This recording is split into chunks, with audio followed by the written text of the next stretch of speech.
Salahuddin Ayyubi ने दोनों फौजों को मदगुम करने का वक्त 7 रोज मुकर्रर किया था। कागजी कार्रवाई होती रही। नाजी पूरी तरह ताउन करता रहा। 4 रोज गुजर चुके थे। इस दौरान नाजी एक बार फिर सलाहुद्दीन अय्यूबी से मिला, लेकिन इसने कोई शिकायत न की।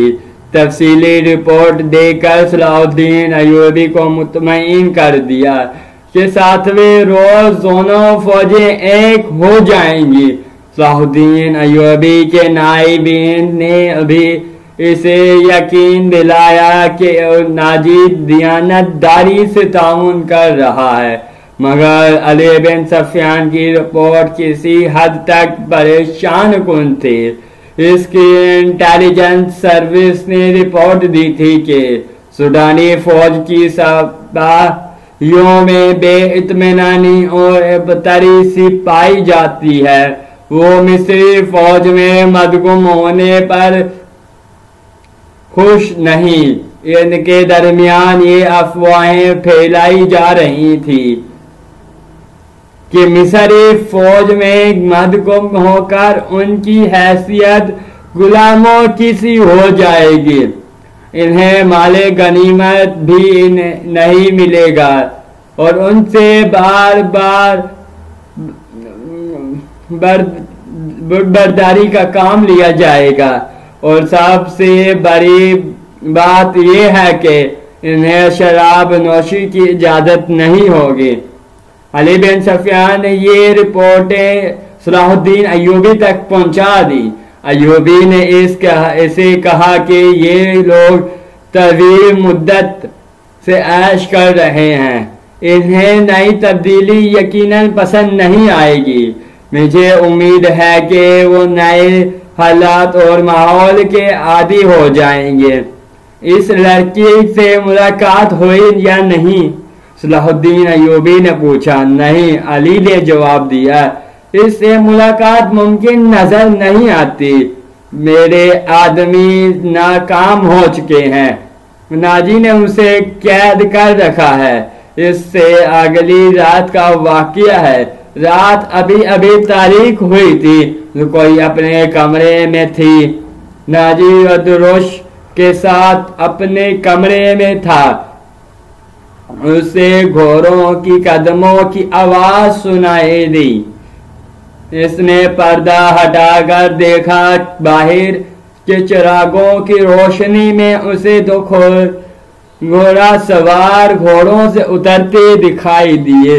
लिबास से वो ताजिर मालूम होते थे, लेकिन वो घोड़ों से उतरकर नाजी के कमरे की तरफ चले तो उनकी चाल बताती थी कि ये ताजिर नहीं। इतने में अदरुश बाहर निकला। दोनों सवार उसे देखकर रुक गए और अदरुश को सिपाहियों के अंदाज से सलाम किया।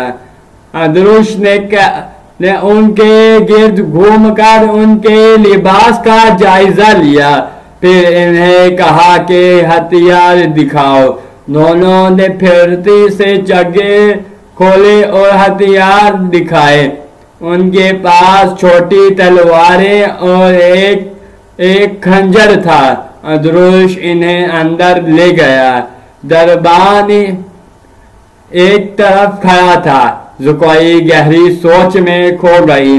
वो कमरे से निकली और नाजी के कमरे का रुख किया, मगर दरबान ने उसे दरवाजे पर रोक लिया और कहा कि उसे हुक्म मिला है कि किसी को अंदर न जाने दूं।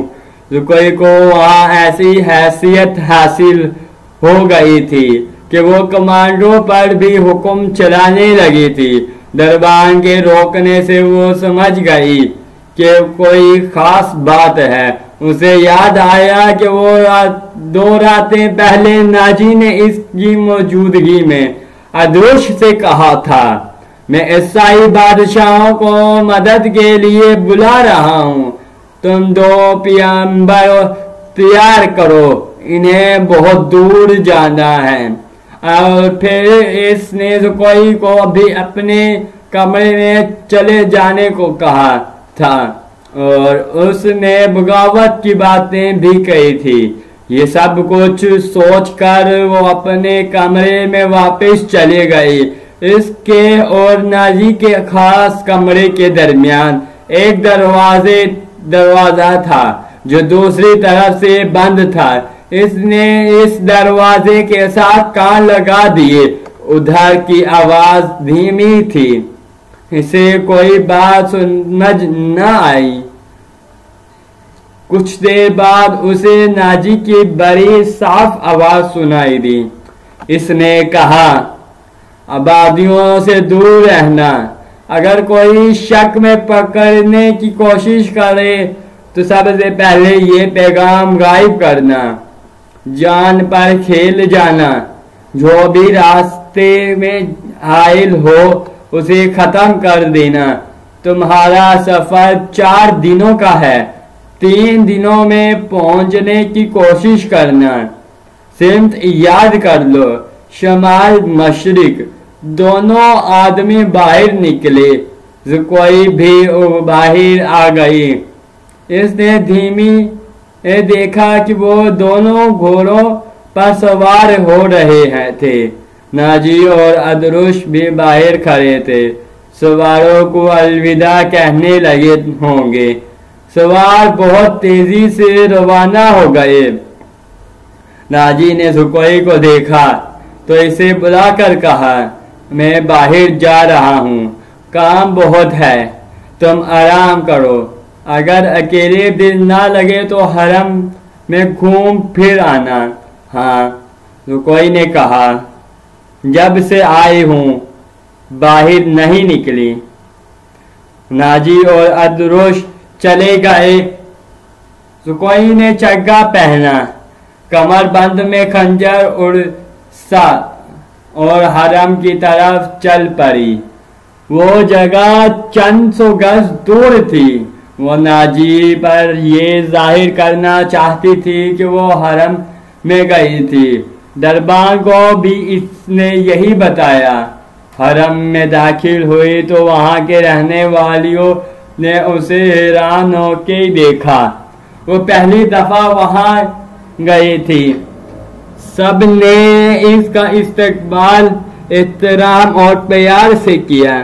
उन 2 लड़कियों ने भी इससे खुश आमदीद कहा जो इसे कत्ल कराना चाहती थी।